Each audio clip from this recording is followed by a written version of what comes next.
मैं योगिता वैद। आज आपको मैं हिंदी विषय पढ़ाने वाली हूँ। हिंदी विषय में मैं आपको पहली इकाई का पाठ 1 समय की शिला पर यह कविता को गीत के रूप में प्रस्तुत किया गया है। ये मैं आपको आज पढ़ाने वाली हूँ। इस कविता के लेखक है शंभुनाथ सिंह। शंभुनाथ सिंह का जीवन परिचय मैं आपको ऑडियो के माध्यम से बताऊंगी।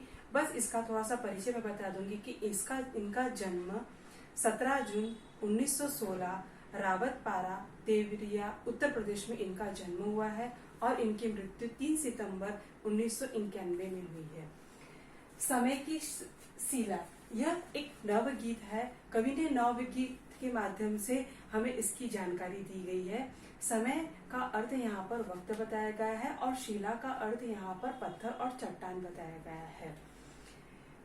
इसमें समय बड़ा बलवान है। जैसे कि हम जानते हैं समय निरंतर बदलता जा रहा है। समय जैसे जैसे आगे बढ़ता जा रहा और अधिक बलवान बढ़ रहा और अधिक हमें जानकारी प्राप्त हो रही है। यहाँ पर आपको जो बताया गया इसकी थोड़ी मैं जानकारी दूंगी।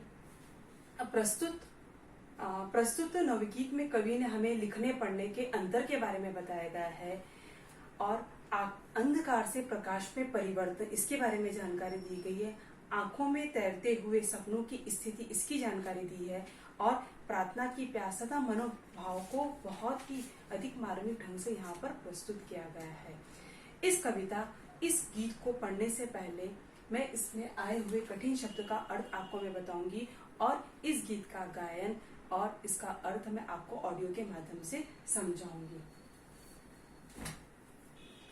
यहाँ पर कठिन शब्द का अर्थ बताया गया है। सबसे पहले शिला का अर्थ पत्थर है।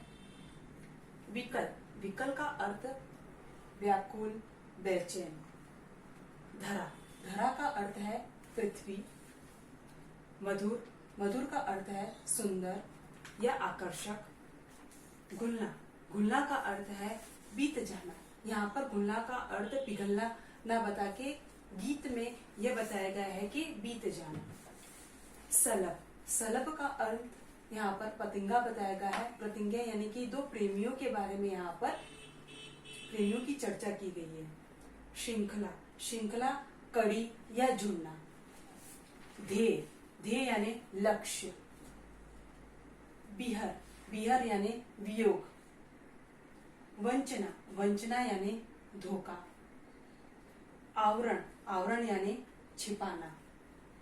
पिपासा का अर्थ यहाँ पर प्यास बताया गया है। वरण का अर्थ यहाँ पर चुनना। अर्चना का अर्थ यहाँ पर प्रार्थना बताया गया है। ये कविता के मैंने आपको कठिन शब्द के अर्थ बताए गए हैं।